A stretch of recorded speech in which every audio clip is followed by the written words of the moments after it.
오늘 본문은 여러분 한 절밖에 되지 않습니다.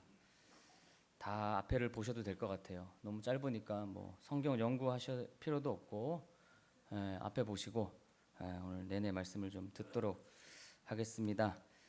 여러분 이 3절은 산상수훈의 첫 번째이면서 또 팔복 전체의 첫 번째 말씀입니다. 그러니까 산상수훈을 가능하게 하는 말씀이고 또 우리 신자가 누리는 가장 큰 복이 바로 이 3절에 기록이 되어 있습니다. 어떤 의미에서는 이 단계를 지나지 않으면 우린 다음 단계로 들어갈 수도 없고 또 이 산상수훈 전체의 말씀에 온전히 저들이 임할 수 없다는 점을 먼저 말씀드립니다. 자, 여러분 성경은 단호합니다. 팔복에서 말씀하는 복이 아니면 우리에게 진짜 행복, 참된 행복은 없다는 것입니다. 여러분이 성도가 되셨다면 이제 꿈꾸셔야 하는 복은 바로 이 팔복이 말씀하는 하나님 말씀의 복입니다. 그런데 그 복이 이미 우리에게 와 있고 우리는 그 복을 이미 누리면서 살고 있다는 것이 여러분 지난주에 여러분과 나눈 말씀의 내용이었습니다.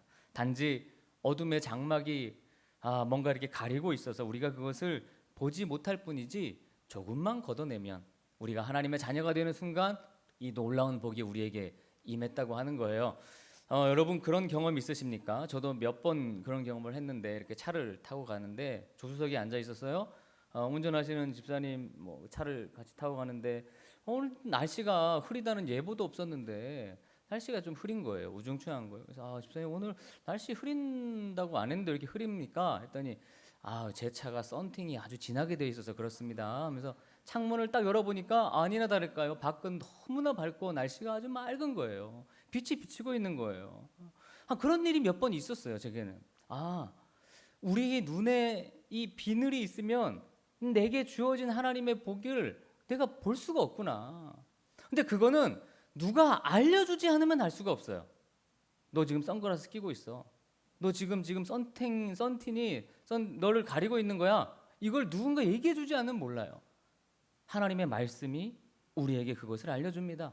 무엇이 진짜 복인지 내가 보고 있는 나의 관점을 벗어내야 하는 거예요. 그게 진짜가 아니야. 너가 보는 건 가짜야. 거기에 빠지지 마. 그걸 가르쳐 주려고 또 알려주는 것이 하나님 말씀입니다. 내가 얼마나 어둠 속에 헤매고 있느냐, 얼마나 복이 아닌 것 가운데서 우왕좌왕하며 살고 있는지 여러분 이것을 알면서부터 하나님의 은총의 빛이 우리에게 강렬하게 내리쬐게 됩니다. 내가 처한 운명, 또 내가 받을 심판, 내가 앞으로 인생을 어떻게 살아야 가는지 그 인생의 방향, 그런 것들이 뚜렷하게 보이게 되는데 바로 그런 상태를 여러분 가난한 상태라고 말할 수 있겠습니다. 이 개역 개정판 외에 다른 번역은 오늘 본문을 마음이 가난한 자는 복이 있나니 그렇게 대부분 번역하고 있어요. 그러니까 내 영혼이 가난하다, 내 마음이 가난하다, 그런 정도로 이해하시면 좋을 것 같습니다. 그런데 이게 참 우리의 본성과는 좀 반대죠. 이 복이 우리는 어떻습니까? 현세적이고 물질적인데 이 팔복은 인격적이고 본질적인 걸 얘기하고 있어요.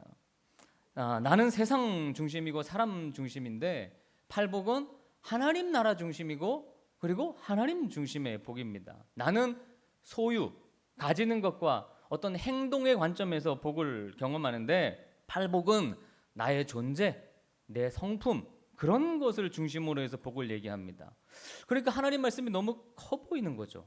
도무지 내가 이룰 수 없는 경지인 것 같고 내가 오르지 못할 그런 나무인 것 같고 또 어떨 때는 동의하기가 어렵고 바로 이런 한계에서부터 여러분 이 팔복의 말씀이 시작합니다. 그래서 첫 번째 복이 마음이 가난한 것. 지난주에도 말씀드렸죠.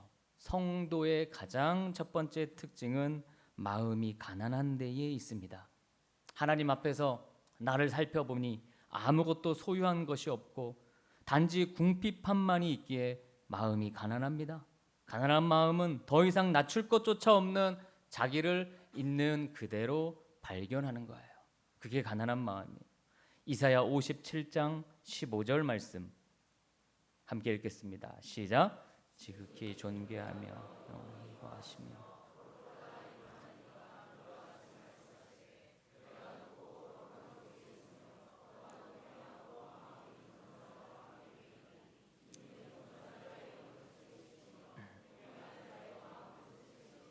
아멘. 그분은 통회하고 마음이 겸손한 자와 함께 하신다. 이 겸손은 더 이상 내려갈 수 없는 하나님 앞에서의 낮아짐입니다.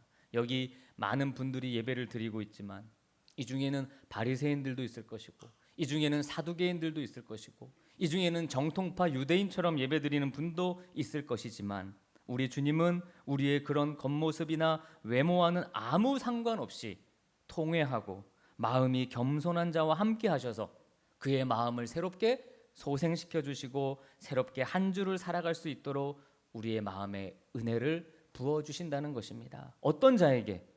통회하고 마음이 겸손한 자에게. 시편 34편 18절 말씀입니다. 시작. 여호와는 마음이 상한 자. 예배드리는 여러분의 마음이 여러분 지금 어떠십니까? 오늘 어떤 마음으로 이 자리에 오셨나요? 끌려오셨나요? 습관적으로 오셨나요? 그저 시간 됐으니 오셨나요? 정말 예수님이 간절히 필요한 가난한 마음으로 예배드리러 오셨습니까? 혹시 거만하고 교만한 마음이 여러분 한켠에 자리하고 있진 않나요? 여러분 마음이 가난한데 잠이 올까요? 어떻게 생각하십니까? 마음이 너무 가난한데 잠이 올 수 있을까요? 뒤에서 큰 호랑이가 쫓아오는데 넋놓고 앉아 있을 수 있을까요? 그러니까 내 뒤에 무엇이 오는지를 정확히 보면 볼수록 우리는 깨어 있을 수밖에 없고 가난할 수밖에 없는 것입니다. 보지 못하면 가난할 수도 없어요. 자기의 부정과 부적절함과 죄와 더러움과 추함을 정확히 보는 만큼 우리의 마음은 점점 더 가난해지게 되어 있습니다. 이 마음의 가난함과 같은 의미로 볼 수 있는 것이 회개라고 하는 말인데 이 회개가 단순히 후회한다는 그런 차원의 회개를 말하는 것이 아니에요. 그냥 뭐 잘못했습니다. 그 정도가 아니라는 거예요. 정말 온전한 회개는 죄의 가장 아래에 있는 본질을 아는 것인데 나의 진짜 모습을 있는 그대로 보는 것인데 거기서 참다운 회개가 시작될 수 있어요. 내가 죄의 올무에 걸려 있어서 뭘 하든 무엇을 생각하든 그 결과는 죄의 열매를 맺을 수밖에 없다고 하는 그 사실, 거기서 시작합니다. 그리하여 내 마음을 덮은 어둠의 그늘을 발견한 사람은 자기의 무력함을 알게 되고 그리고 사도 바울처럼 절망하며 고백합니다.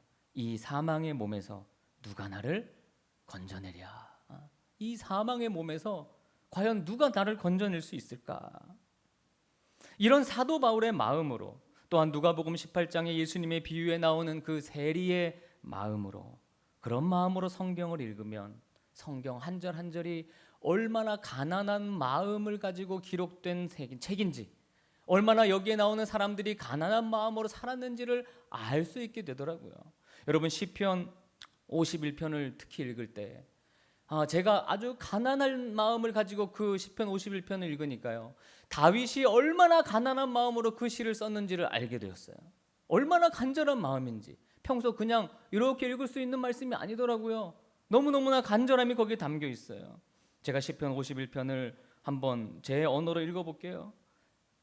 다윗이 고개를 들지도 못하고 눈도 못 뜨고 가난한 마음으로 하나님께 기도한 내용이에요. 하나님, 인자하신 하나님, 제발 제게 은혜를 내려주시고 내 죄를 지워주세요. 내 죄를 말갛게 깨끗이 씻어주세요. 저는 제 죄를 너무나 많이 알고 있습니다. 저는 주께 범죄만 하는 사람입니다. 주님 얼굴 앞에서 감히 교만했습니다. 심지어 저는 태어날 때부터 죄인이에요. 하나님, 하나님의 우슬초로 나를 정결하게 해주시고 내 안에 정직한 영을 새롭게 해주세요. 나를 주님 앞에서 제발 쫓아내지 마시고 성령을 거두지 말아주세요. 그리고서 마지막 17절에 다윗이 이렇게 고백해요. 시편 51편 17절 말씀 시작. 하나님께 구하신 제사는 상하십니다.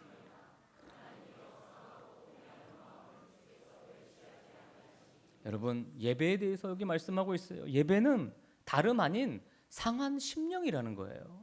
그 심령 자체가 예배라는 거예요. 여러분이 상한 심령을 가지고 이 자리에 있다면 여러분 이미 온전한 예배를 드리고 있다는 것입니다. 나의 모습을 보고 한없이 상해진 나의 심령, 도무지 내가 해결할 수 없는 문제로 상한 심령, 하나님이 아니면 안 된다는 그런 상한 심령, 그 심령이 바로 제사이고 예배라는 거예요. 놀랍죠? 루터가 거의 죽기 직전에 쓴 글을 보면 그는 자기에 대해서 이렇게 고백했습니다. 나는 정말 은혜에 대해서 거지였다. 나는 거지로 살았다. 이 말은 죽을 때까지 하나님 안에서 은혜를 갈구하는 그런 사람으로 살았다는 것을 말해줍니다. 아마 루터가 마태복음 5장 3절을 이렇게 번역할 수도 있을 것 같아요. 마음이 거지인 사람은 복이 있다.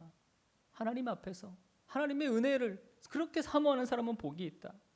우리 성도들은 어떠한 상황에 있다고 할지라도 항상 영적으로 가난해서 하나님을 갈망하는 자로 살아야 함을 믿으시기 바랍니다. 할렐루야. 우리 함께 잠깐 찬양 한 곡 하고 또 말씀을 이어갑니다.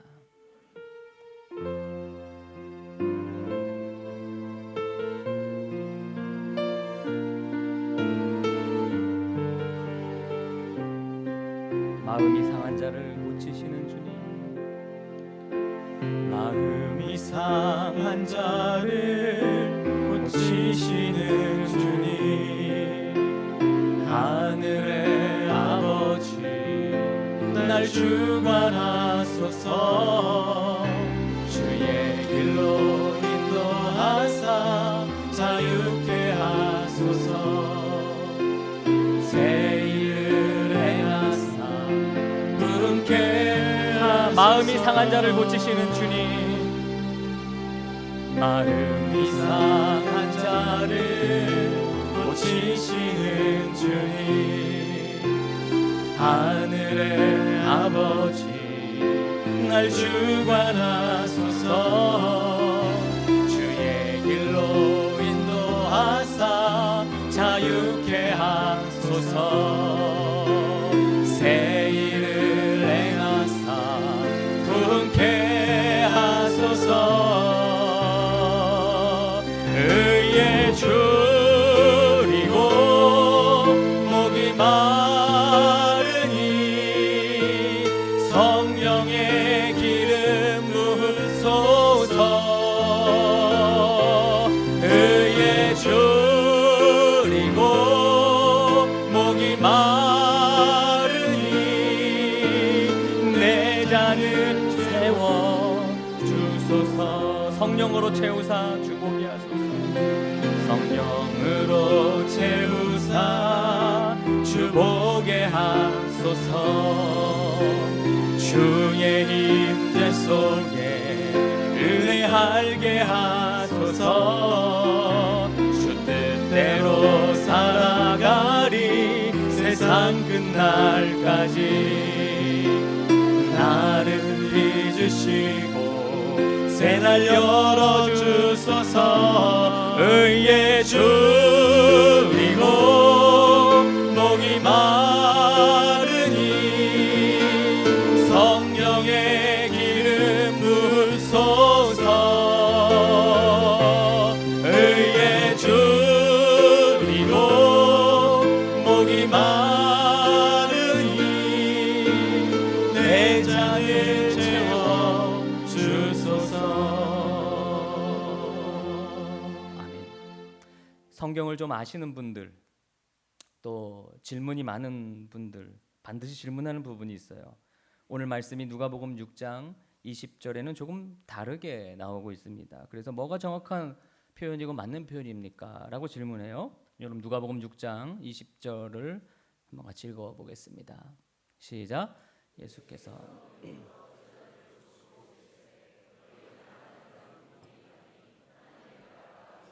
아멘. 여러분 뭐가 다른지 보이십니까? 마음이 가난한 것과 가난한 것은 분명 차이가 있습니다. 그건 다른 거예요. 그럼 누가복음을 쓰면 누가는 일반적으로 소외되고 가난한 사람들에 대한 관심이 많은 사람이었습니다. 그래서 누가복음에는 다른 복음에 없는 어떤 어려운 이웃들, 가난한 사람, 소외된 사람, 그런 사람들에 대한 언급이 굉장히 많이 나와 있어요. 그렇다 보니 누가가 너무나 많은 가난한 사람들과 그들에게 복음을 전하기 위해서 심령이라는 말을 빼고 기록했다. 이렇게 주장하는 사람들도 학자들도 있습니다. 여러분은 가난하게 살 때가 복을 받았다고 생각하세요? 아니면 그래도 지금 이렇게 잘 먹고 사는 이런 삶을 주신 하나님, 지금이 복을 받았다고 생각하세요? 대답을 해보세요. 네. 하나님이 복 주셔서 잘 사는 거니까 지금이 복이 있다고 생각하시죠? 그렇죠? 완전히 여러분 자본주의에 물들은 거예요. 이렇게 말합니다. 소위 70년대, 80년대 해방신학, 민중신학, 그때 한참 유행했었죠. 특히 민중신학은 가난한 것을 미화해요. 그런데 여러분, 가난한 사람이 다 착해요? 부자는 다 착취하는 사람입니까? 아니잖아요. 이게 한국 민중신학의 약점이었어요. 그래서 민중운동하던 뭐 신부님, 목사님들, 그들이 텍스트 같은 말씀으로 삼은 것이 바로 누가복음 6장 20절이었습니다. 거기서 더 나가면 어떻게 됩니까? 모두가 똑같이 가난해져야 된다. 동일해져야 된다. 사회주의까지 나가는 거죠. 자유민주주의지만 사회주의 같은 시스템이 어느 정도는 필요하다. 무슨 많이 들어본 얘기 같으시죠? 여러분, 그럼 뭐가 오리지널한 표현입니까? 우리 예수님은 뭐라고 얘기하셨을까요? 정확하게 마음이 가난한 자가 복이 있다고 하셨을까요? 아니면 그냥 가난한 자가 복이 있다고 하셨을까요? 뭐 일부 예배 때 질문했더니 모릅니다. 누가 그러시는데 모르죠. 저도 모릅니다. 우리 예수님 음성을 직접 들은 사람들이 아니니까요. 그러나 짐작을 한번 해보세요. 우리 예수님은 뭐라고 얘기하셨을까요? 그럴까요? 우리가 잘 아는 여러분 도울 김용호 혹시 아시죠? 아마 제 기억이 맞다면 그분은 누가복음이 오리지널한 표현이라고 얘기합니다. 그렇게 주장한 학자들이 또 훨씬 더 많아요. 여러분은 마음이라고 하지만 그래서 저도 연구 많이 했어요. 우리 예수님이 말씀하신 게 마음이 뺀 가난한 게 오리지널이라면 그게 무슨 뜻일까? 아니면 이게 오리지널일까? 저는 복음주의적인 입장입니다. 이런 두 본문 모두 마음의 가난함을 말하는 것은 맞습니다. 그랬던 표현의 좀 차이인데 뭐 누가가 그렇다고 해서 진짜 완전 가난하게 살아라 이렇게 얘기한 것은 아니죠. 그러나 이렇게 이해할 수 있어요, 여러분. 여러분, 가난할 때도 하나님을 의지합니까? 잘 살고 편안할 때도 하나님을 의지합니까? 어떠셨어요? 우리나라가 가난할 때도 부흥했어요? 잘 살고 먹고 살 때도 부흥했어요? 이건 부인할 수가 없어요. 이거는 모든 사람이 부인할 수 없는 거예요. 여러분이 몸소 피부로 느끼는 거예요, 이거는. 그러니까 이거를 뭐 이데올로기화 시키는 거는 잘못된 거죠. 여러분, 누가는 인간의 연약함을 말하고 있는 거예요. 누가의 본문은. 여러분, 먹고 살기 힘들 때 하나님 앞에 나와 한없이 부르짖고 이 사람들이 찾아오고 의지하는데 먹고 살만해지면 그럴 것 같으냐? 라는 질문이에요. 그럴 것 같으냐? 절대 그렇지 않다. 여러분, 몸에 아픔이 찾아왔어요. 병이 걸렸어요. 그러면요, 몹시 마음이 가난해져요. 하나님 앞에 정말 미치도록 하나님을 찾게 돼요. 그런데 그것이 지나고 나면 여지없이 그런 정도로는 하나님을 찾지 않습니다. 그거보다 확 떨어집니다. 하나님을 찾는 어떤 정도가. 그러면 뭐라고 말해야 될까요? 몸이 병든 것이 복이 있나니, 가난한 자가 복이 있나니. 전혀 틀린 말이 아니죠. 사업이 망한 자는 복이 있나니, 오해를 받아 감옥에 간 자는 복이 있나니, 자식이 문제를 일으켜 괴로운 자는 복이 있나니, 간절한 기도 제목이 끊이지 않는 자는 복이 있나니, 승진해서 떨어진 자는 복이 있나니, 아무것도 할 수 없는 자는 복이 있나니. 바로 이 역설의 말씀이 팔복을 통해 주시는 제일 놀라운 깨달음 중에 하나입니다. 성경은 뭐 부와 가난 그 어떤 것도 그 자체가 덕이다, 그 자체가 복이다 이렇게 말하지 않아요. 특히 예수님 이후에는 유형적인 거에 대해서 복을 말하지 않아요. 여러분, 돈이 많다는 것이 하나님의 축복의 상징이라고 말할 수 없습니다. 그렇게 많은 분들이 얘기하는데 그건 아니에요. 마찬가지로 가난이 하나님의 영적인 미덕이다, 이것도 잘못된 거예요. 이렇게 평가하는 거는 세상의 방법입니다. 그 세상의 가치로 보는 거예요. 하나님의 방법이 아니에요. 사도 바울이 예수 십자가 복음 외에는 명예나 좋은 학교 다녔던 거, 가지고 있었던 실력, 시민권 이런 거 전부 예수님 안에 살다 보니 뭐로 여긴다고 했습니까? 배설물로 여긴다고 했어요. 마음이 가난해진 거예요. 복음을 위해 부한 환경에도 처할 줄 알고 복음을 위해 가난한 환경에도 처할 줄 알아요. 그게 복이 있다는 거예요. 왜 하나님이 모세가 80이 되었을 때 그를 사용하셨습니까? 사람을 죽이고 40년간 광야에서 생활하며 마음이 가난해질 대로 가난해졌어요. 이제는 하나님 아니면 방법이 없는 거예요. 그때 모세를 불러 비로소 사용하셨어요. 지지난주 주일 설교 말씀 같이 이사야는 그렇게 의지했던 우시야 왕이 죽고 난 후에 좌절된 상태일 때, 가난할 때 하나님이 이사야를 불러 크게 사용하셨다는 거예요. 마음이 가난한 자는 하나님을 늘 의지합니다. 마음이 가난한 자는 늘 기도할 수밖에 없어요. 그런데 마음이 부자인 사람, 마음이 늘 예수님 없어도 되는 사람, 뭐 주일에 예배 드릴 필요도 없고 기도할 필요도 없는 거죠. 마음이 가난해야 돼.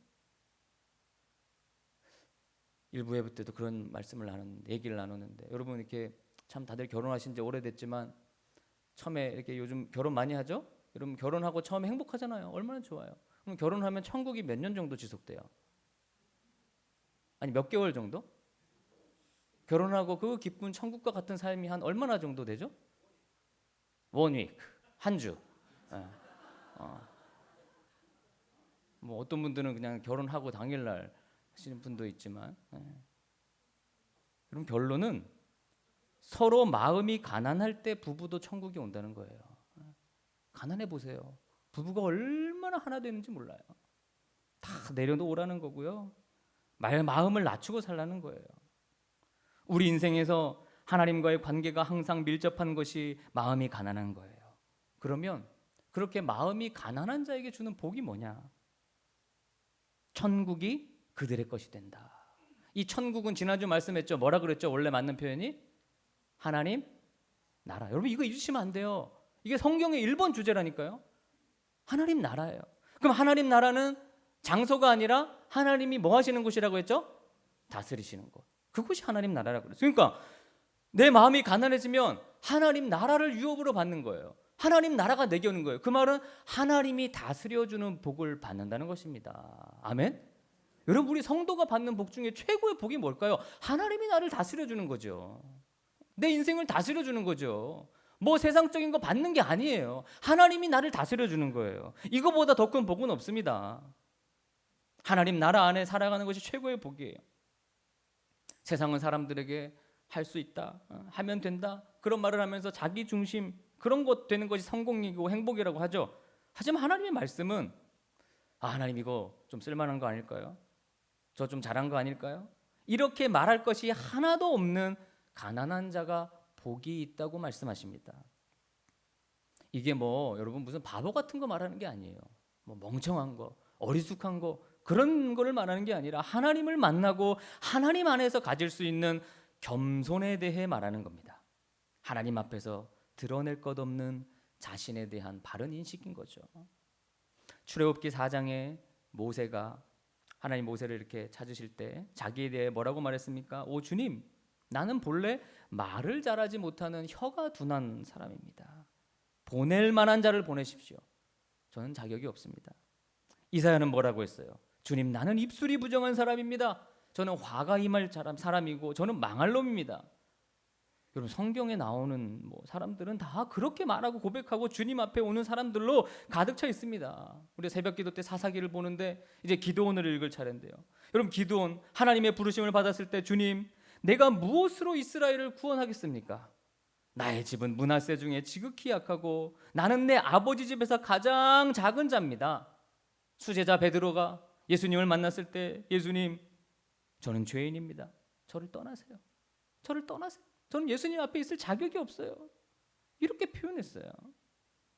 모든 시대에 걸쳐서 그 사람이 내향적이든 외향적이든 온유하든 다혈질이든 하나님을 제대로 알고 나면 자기를 그렇게 보는 거예요. 마음이 그렇게 가난해지는 거예요. 주님을 만난 처음에만 그러다가 나중에 안 그런 게 아니라 오히려 믿으면 믿을수록 우리 마음은 더욱더 가난해질 수밖에 없다는 사실입니다. 이런 자가 성도고 그런 자가 복받은 자고 하나님 나라의 다스림을 받는 자들이에요. 이 세상에 살아가는 아프고 멸시와 천대받아 사는 것이 힘든 사람만 교회 오는 게 아니라 세상에서 부족할 게 없는 사람, 문제가 없어 보이는 사람도 하나님 앞에 나와 나의 진짜 모습을 바라보면서 마음이 깨지고 가난해지고 겸손해지는 거. 마태복음 9장에 보면 12년 동안 혈루증을 앓아온 여인의 이야기가 나오는데 이 여인도 다르지 않아요. 그녀는 12년간 온갖 방법을 동원해서 자기의 병을 고쳐보려고 했지만 가지고 있는 그 재산만 탕진하고 병은 더 심해져 갔어요. 소망이 다 사라졌어요. 날로 짙어지는 죽음의 그림자 앞에 답이 없는 거죠. 그녀에게 남은 건 없어요. 이제 마음이 가난해질 대로 가난해졌습니다. 그때 예수님을 만나고 발견해요. 아, 저분의 은총, 저분의 능력, 그분의 사랑, 그리고 그분께 나아갑니다. 나아가려고 봤더니 장애물이 있어요. 이미 예수님 주변에는 어마어마하게 많은 사람들이 둘러싸고 있고 가운데는 제자들이 지키고 있어서 뚫고 갈 수가 없는 거예요. 겨우 예수님을 그냥 저 앞에서 볼 수 있을까요? 그러나 그것도 방해가 되지 않아요. 그녀의 마음은 이미 주님을 초청할 수 있는 최고의 가난한 마음이 되었기 때문입니다. 그녀는 모든 우상을 없애고 주님만 보며 이렇게 고백합니다. 마태복음 9장 21절입니다. 읽습니다. 시작. 제 마음에. 아멘. 쉬운 성경에 예수님의 옷을 만지기만 해도 내가 나을 것 같아 라는 마음이 아주 가득 찬 거예요. 여러분, 그 가난한 마음이 느껴지십니까? 얼마나 가난했으면 저 예수님의 옷을 내가 만지기만 해도 내가 나을 것 같아, 그런 믿음이 생기는 거예요. 바로 여기에 하나님 나라가 임하게 된 거예요. 그래서 그녀가 고침을 받은 거예요. 새로운 삶을 시작한 거예요. 하나님이 그를 다스려 주신 거예요. 우리는 늘 이런 마음으로 살아야 됩니다.